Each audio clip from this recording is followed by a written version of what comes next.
ಮೇಲುಪಲ್ಲಿಯಲ್ಲಿ ವಿದ್ಯುತ್ ಉಪವಿಭಾಗ ಕೇಂದ್ರ ನಿರ್ಮಾಣ ಕಾಮಗಾರಿ ಪರಿಶೀಲಿಸಿದ ಶಾಸಕಿ ರೂಪಕಲಾ. ಸುಮಾರು 40 ಹಳ್ಳಿಗಳ ರೈತರಿಗೆ ವಿದ್ಯುತ್ ಒದಗಿಸುವ ಸಾಮರ್ಥ್ಯವುಳ್ಳ ಕೇಂದ್ರ 12.5 ಕೋಟಿ ವೆಚ್ಚದಲ್ಲಿ ನಿರ್ಮಾಣ.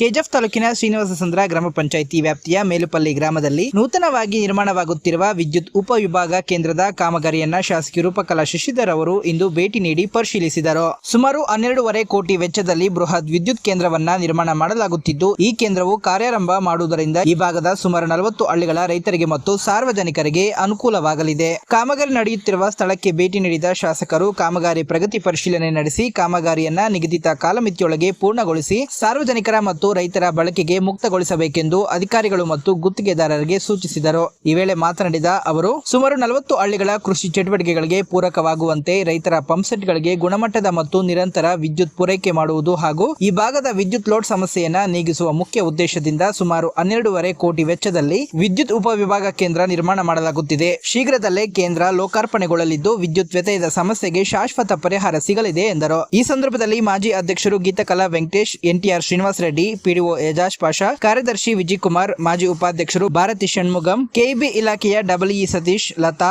ಎಇ ಮುನಿಯಪ್ಪ, ಗುತ್ತಿಗೆದಾರ ಶ್ರೀನಿವಾಸ್, ಮೋಸೆಸ್, ಮುಖಂಡರಾದ ಎಸ್ವಿಜಿ ಸುಬ್ರಹ್ಮಣಿ, ರಾಮಪ್ಪ, ದೇವರಾಜ್ ರೆಡ್ಡಿ, ಮಾಧವಿ, ವಸಂತ್ ರೆಡ್ಡಿ, ಮಹೇಂದ್ರ ಸೇರಿದಂತೆ ಇತರರು ಇದ್ದರು.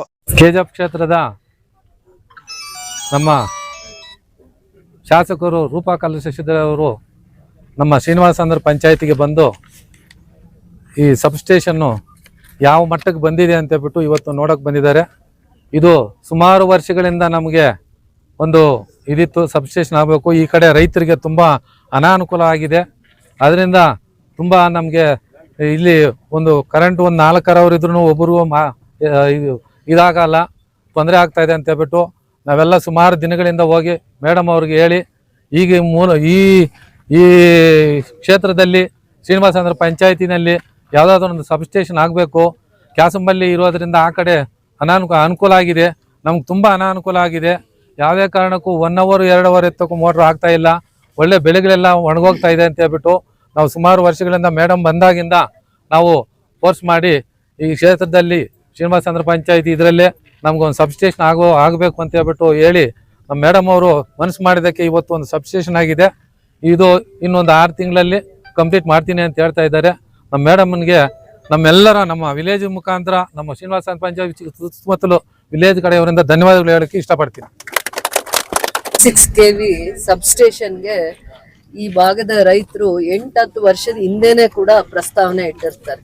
8-10 ವರ್ಷದ ಹಿಂದೆನೆ ಈ ಭಾಗದಲ್ಲಿ ರೈತರಿಗೆ ಏನ್ ಸಮಸ್ಯೆ ಅಂದ್ರೆ, ಈ ಬೇಸಿಗೆಯಲ್ಲಿ ಈ 3 ತಿಂಗಳಲ್ಲಿ ಅವರಿಗೆ ಏನೇ ಬೆಳೆ ಇಟ್ರು, ನೀರಿದ್ದಾಗ ಬೆಳೆ ಇಟ್ಟಾಗ ಪವರ್ದೇ ತುಂಬಾ ಪ್ರಾಬ್ಲಮ್. 4 ಅವರ್ಸ್ ಕೊಡ್ತಾರೆ ಅಂತಾರೆ, 4 ಅವರ್ಸ್ ಕೂಡ ಸಿಂಗಲ್ ಫೇಸ್ ಇರುತ್ತೆ ಅಂತ ಹೇಳ್ತಾರೆ. 100 ಜನ ರೈತರಿದ್ದಾರೆ, ಇಲ್ಲಿ ಬಹಳ ಜನ ರೈತರಿದ್ದಾರೆ. ಈ ಸುತ್ತಮುತ್ತ 20ರಿಂದ 40 ಹಳ್ಳಿಗಳು ಬರುತ್ತೆ. ಅವ್ರಿಗೆಲ್ಲಾ ಸಂದರ್ಭದಲ್ಲೂ ವ್ಯವಸಾಯನೇ ನಂಬ್ಕೊಂಡಿರುವಂತವ್ರಿಗೆ ನೀರಿದ್ರೂ ಒಂದ್ ಸಮಸ್ಯೆ, ನೀರಿಲ್ಲ ಅಂದ್ರೆ ಇನ್ನೆರಡು ಸಮಸ್ಯೆ ಈ ಭಾಗದಲ್ಲಿ ತುಂಬಾ ಜಾಸ್ತಿ ಅನುಭವಿಸಿದ್ದಾರೆ. ಅದಕ್ಕೆ ಏನಾದ್ರೂ ಒಂದ್ ದಾರಿ ಹುಡುಕ್ಬೇಕು ಅಂತಂದಾಗ ಈ ಭಾಗಕ್ಕೆ ಒಂದ್ ಸಬ್ಸ್ಟೇಷನ್ ತರಬೇಕು ಅಂದಾಗ 2 ಸತಿ ಲ್ಯಾಂಡ್ ರಿಜೆಕ್ಟ್ ಆಗಿತ್ತು. ಜಾಗ ಸೂಟಬಲ್ ಇಲ್ಲ ಅಂತಂದ್ಬಿಟ್ಟು ರಿಜೆಕ್ಟ್ ಆಗಿರುತ್ತೆ 2 ಸತಿ. ಅದಾದ್ಮೇಲೆ ಈ ಸಬ್ಸ್ಟೇಷನ್ ಪ್ರಾಜೆಕ್ಟ್ ಆಗ್ತಾ ಇರೋದು 1 ಎಕರೆ 24 ಗುಂಟೆ ಜಮೀನಲ್ಲಿ ಸರ್ಕಾರದ ಜಾಗದಲ್ಲಿ ಆಗ್ತಾ ಇರುತ್ತೆ. ಆದ್ರೂ ಸರ್ಕಾರ ಜಾಗದಲ್ಲಿ ಒಬ್ಬ ರೈತರು ಇರ್ತಾರೆ ಪೊಸಿಷನ್ ಅಲ್ಲಿ, ಅದನ್ನ ಅವ್ರಿಗೆ ಕಾಂಪನ್ಸೇಷನ್ ಮಾಡಿ ಅವ್ರನ್ನ ಇಲ್ಲಿಂದ ಆ ಜಾಗ ಯಾವ್ದು ಸೂಟಬಲ್ ಇದೆ ಸಬ್ಸ್ಟೇಷನ್ಗೆ ಅದನ್ನ ನಾವು ಆ ರೈತರಿಂದ ರಿಕ್ವೆಸ್ಟ್ ಮಾಡೇ ತಗೊಂತೀವಿ. ಈ ಪ್ರಾಜೆಕ್ಟು 1 ವರ್ಷದೊಳಗಡೆ ಆಗ್ಬೇಕು ಅಂತಂದ್ಬಿಟ್ಟು ನಾವು ಪ್ರಯತ್ನ ಮಾಡ್ತೀವಿ. ಈಗಾಗಲೇ ಕಾಂಪೌಂಡ್ ಎಲ್ಲ ನೀವು ನೋಡ್ತಾ ಇದ್ದೀರಾ, ಕಾಂಪೌಂಡ್ ಭಾಗದ ಕೆಲಸ ಆಗಿದೆ. ಏನಿದ್ರು ಸ್ಟೇಷನ್ ಪಾರ್ಟ್ ಏನಿದೆ ಅದ್ ಮಾಡ್ಬೇಕು. ಮತ್ತೆ ನಮ್ಗೆ ಕ್ಯಾಸಂಬಳ್ಳಿಯಿಂದ ಇಲ್ಲಿಗೆ 10 ಕಿಲೋಮೀಟರ್ಸ್ ಬರುತ್ತೆ. ಮತ್ತೆ ಟವರ್ ಲೈನ್ ಬರ್ಬೇಕಾಗುತ್ತೆ. ಒಂದು ಆ ಪಾಲಾರ್ ಬೇಸಿನ್ ಲೈನ್ ಅಲ್ಲಿ ಬರುತ್ತೆ, ಮಿಕ್ಕಿದ್ ಇನ್ ಸ್ವಲ್ಪ ರೈತರ ಜಮೀನಲ್ಲಿ ಬರುತ್ತೆ ಟವರ್ಸ್ ಮಾತ್ರ. ಟವರ್ಸ್ ಇದಕ್ಕೆ ಮತ್ತೆ ಇದಕ್ಕೆ ಕನೆಕ್ಟ್ ಮಾಡೋದಕ್ಕೆ ಟವರ್ಸ್ದು ಇವ್ರದೊಂದು ಪ್ಲಾನಿಂಗ್ ಇರುತ್ತೆ ಅದು. ಸೊ ಅದ್ರದ್ದು ಎಲ್ಲಾನು ಕಂಪ್ಲೀಟ್ ಎಲ್ಲಾ ವಿಚಾರವಾಗಿ ಚರ್ಚೆ ಮತ್ತೆ ಪ್ರಾಜೆಕ್ಟು ಇಂಪ್ಲಿಮೆಂಟ್ ಸ್ಟೇಜ್ಗೆ ಬಂದಾಗಿದೆ. ಇನ್ನೊಂದು 6 ತಿಂಗಳಲ್ಲಿ ಅದನ್ನ ಎಕ್ಸಿಕ್ಯೂಟ್ ಮಾಡೋದಿರುತ್ತೆ. ಅದಂದ್ರೆ ರೈತರಿಗೆ ಬಳಕೆಗೆ ಉಪಯೋಗ ಮಾಡುವಂಗೆ ಇರುತ್ತೆ. ಇವತ್ತಿಲ್ಲಿ ಸಬ್ಸ್ಟೇಷನ್ ಮಾಡ್ತಾ ಇರೋದ್ರಿಂದ 10 ವರ್ಷಗಳ ಕಾಲ ಈ ಭಾಗದ ರೈತರಿಗೆ ಈ ತರ ಪವರ್ ಶಾರ್ಟೇಜ್ದು ಪ್ರಾಬ್ಲಮ್ ಬರಲ್ಲ. ಮತ್ತೆ 10-15 ವರ್ಷದ್ದು ದೂರದೃಷ್ಟಿ ಇಟ್ಕೊಂಡಿದೀವಿ. ಈ ಭಾಗಕ್ಕೆ ಯಾವ ಯಾವ್ದಾದ್ರು ಒಂದು ಹೆವಿ ಇಂಡಸ್ಟ್ರೀಸ್ ಬರೋವರ್ಗು ಮತ್ತೆ ಇದಕ್ ಪರ್ಯಾಯವಾಗಿ ಇನ್ನೊಂದು ಏನು ಮಾಡೋ ಅವಶ್ಯಕತೆನೇ ಇರಲ್ಲ. ಇವತ್ ನಾವು ಮಾಡ್ತಾ ಇರೋದು ಸಬ್ಸ್ಟೇಷನ್ ರೈತರಿಗೆ 30-40 ಹಳ್ಳಿಗೆ ಅನುಕೂಲ ಆಗುವಷ್ಟು ಕೆಪಾಸಿಟಿ ಇದಕ್ಕಿರುತ್ತೆ. ಆ ಒಂದು ದೃಷ್ಟಿಯಿಂದಾನೇ ಇದನ್ನ ಮಾಡ್ತಾ ಇದೀವಿ. ಇದ್ರದ್ದು ಇನ್ಕ್ರೀಸ್ ಮಾಡ್ಬೇಕಂದ್ರು 66 KV ಇದೆ, ಇದನ್ನ ಮತ್ತೆ ಇನ್ಕ್ರೀಸ್ ಮಾಡ್ಬೇಕಂದ್ರು ಈ ಬಾರ್ಡರ್ ಲೈನ್ ಅಲ್ಲಿ ಯಾವ್ದಾದ್ರು ಒಂದು ಇಂಡಸ್ಟ್ರೀಸ್ ಬರ್ಬೇಕಾಗತ್ತೆ, ಹೆವಿ ಇಂಡಸ್ಟ್ರೀಸ್. ಇಲ್ಲ ಅಂದ್ರೆ ಇವತ್ತಿರೋ ಅಂತದ್ದೇ ಯೋಗ್ಯವಾಗಿದೆ ಸಾಕು ರೈತರಿಗೆ ಅಂತ ಅನ್ನೋ ಒಂದು ಕಾನ್ಸೆಪ್ಟ್ ಇಂದ ಇದನ್ನ ಮಾಡಿರುವಂತದ್ದು. ರೈತರಿಗೆ ಸಮಸ್ಯೆಗೆ ಪರಿಹಾರ ಹುಡ್ಕುವಂತದ್ರಲ್ಲಿ ರೈತರಿಗೆ ನೀರಿದ್ರೇನೆ ಬೆಳೆ ಇಡಕ್ಕಾಗಲ್ಲ, ನೀರು ಇರಬೇಕು. ನೀರ್ ಜೊತೆಯಲ್ಲಿ ಪರ್ಯಾಯವಾಗಿ ಅವ್ರು ಒಳ್ಳೆ ಬೆಳೆ ಇಡ್ಲಿಕ್ಕೆ ಪರ್ಯಾಯವಾಗಿ ಕರೆಂಟ್ದು ಪ್ರಾಬ್ಲಮ್ ಬರಬಾರ್ದು. ಒಂದು ದಿನಕ್ಕೆ 5 ಅವರ್ 6 ಅವರ್ ವೋಲ್ಟೇಜ್ದು ಸಮಸ್ಯೆನೇ ಆಗ್ಬಾರ್ದು. ಎಂತ ಚಿಕ್ಕ ರೈತರಿಗೂ ದೊಡ್ಡ ರೈತರಿಗೂ ಇದೇ ಸಮಸ್ಯೆ ಆಗ್ತಾ ಇತ್ತು. ಈ ಎರಡನ್ನೂ ದೂರದೃಷ್ಟಿ ಇಟ್ಕೊಂಡು ಇದೊಂದು ಸಬ್ಸ್ಟೇಷನ್ ಈ ಭಾಗದ ಶ್ರೀನಿವಾಸಂದ್ರ ಪಂಚಾಯತಿ, ರಾಜ್ಪೇಟ್, ಈ ಕಡೆ ರಾಜ್ಪೇಟ್ ರೋಡ್ ಈ ಭಾಗದಲ್ಲಿರುವಂತ ವಿಶೇಷವಾಗಿರೋ ರೈತರಿಗೋಸ್ಕರ ಇದನ್ನೊಂದು ಕೊಡುಗೆ ಆಗಿ ಮಾಡಿಸ್ಕೊಂಡು ಬಂದಿರುವಂತದ್ದು.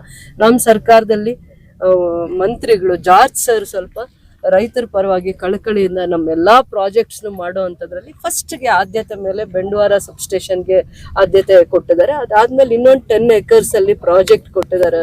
ಅದು 248 crores. ಅದು ಇಂಡಸ್ಟ್ರೀಸ್ ಪರ್ಪಸ್ಗೋಸ್ಕರ ಒಂದು ಸಪರೇಟ್ 10 acres ಅಲ್ಲಿ ಮತ್ತೆ ರೆಸಿಡೆನ್ಷಿಯಲ್ ಏರಿಯಾಸ್ಗೂ ಪ್ರಾಬ್ಲಮ್ ಆಗಬಾರ್ದು, ಇಂಡಸ್ಟ್ರೀಸ್ಗೆ ಅಂತಾನೆ ಇನ್ನೊಂದು ಸಬ್ಸ್ಟೇಷನ್ ಮಾಡಿದ್ದಾರೆ. ಅದು 220 KV ಅದು KGF ಅಲ್ಲಿ 10 acres ಅಲ್ಲಿ ಆಗುತ್ತೆ. ಇದು ಹಳ್ಳಿಗಳಲ್ಲಿ ರೈತರಿಗೆ 1 ಎಕರೆ 24 ಕುಂಟೆಲ್ ಆಗಿರುವಂಥದ್ದು ವಿಶೇಷವಾಗಿ ಬರೀ ರೈತರಿಗೆ ಅದು ವೋಲ್ಟೇಜ್ ಪ್ರಾಬ್ಲಮ್ ಆಗ್ತಿತ್ತು. ಯಾವಾಗ ಹೋದ್ರು ನಾವೇ ನೋಡಿದೀವಿ, ಬೆಳೆ ಇನ್ನೇನು ಕೈಗೆ ಸಿಗುತ್ತೆ, ಇನ್ನೊಂದು ತಿಂಗಳಿಗೆ ಅವ್ರಿಗೆ ತುಂಬಾ ಆ ಬೆಳೆ ಕೈಗೆ ಬರ್ಬೇಕು ಅನ್ನೋಂಥ ಸಂದರ್ಭದಲ್ಲಿ ಈ ತರ ಬೇಸಿಗೆ ಕಾಲದಲ್ಲಿ ನೀರ್ ಅಭಾವದ ಜೊತೆ ಇದು ವೋಲ್ಟೇಜ್ ಪ್ರಾಬ್ಲಮ್ ಇಂದ ತುಂಬಾ ಜನ ರೈತರು ಸಫರ್ ಆಗಿದ್ದಾರೆ. ನಾನು ರೈತರ ಬೆಳೆನ ವಿಸಿಟ್ ಮಾಡಿದಾಗ ನನಗೆ ಬಂದ ಆಲೋಚನೆಗೆ ಏನ್ ಮಾಡಿದ್ರೆ ಈ ರೈತರ ಸಮಸ್ಯೆನ ಬಗೆಹರಿಸಬಹುದು ಪರ್ಮನೆಂಟ್ ಆಗಿ ಅಂದಾಗ ಪವರ್ದು ನಮ್ದು ಬರ್ತಾ ಇದ್ದಿದ್ದು ಒಂದು ಮಾಲೂರ್ ಲೈನು, ಇನ್ನೊಂದು ಕೋಲಾರ್ ಲೈನು, ಈಗ ಇನ್ನೊಂದು ಬೇತ್ಮಂಗ್ಲ ಇಂದಾನು ಬರುತ್ತೆ. ಇಷ್ಟೆಲ್ಲ ಆಗಿ ಕೂಡ ನಮ್ಗೆ ವೋಲ್ಟೇಜ್ ಪ್ರಾಬ್ಲಮ್ ಇಷ್ಟೆಲ್ಲ. ಅದಕ್ಕೆ KGFಗೆ ಗ್ರಾಮೀಣ ಭಾಗದಲ್ಲಿ ವಿಶೇಷವಾಗಿ ಬೆಂಡವಾರದಲ್ಲಿ ವಿಶೇಷವಾಗಿ ರೈತರಿಗೆ ಅಂತಾನೆ ಒಂದು ಸಬ್ಸ್ಟೇಷನ್ 40 ಹಳ್ಳಿಗಳಿಗೆ ಇದನ್ನ ಜವಾಬ್ದಾರಿ ತಗೊಳ್ಬಹುದು. ಇದು ಒಂದು ಸ್ಟೇಷನ್ ಲಿಮಿಟ್ಸ್ 30-40 ಹಳ್ಳಿಗೆ ಪವರ್ದು ಏನೇ ವೋಲ್ಟೇಜ್ ಪ್ರಾಬ್ಲಮ್ ಮಾಡದೆ ಮೇಂಟೈನ್ ಮಾಡೋಕ್ಕಾಗತ್ತೆ.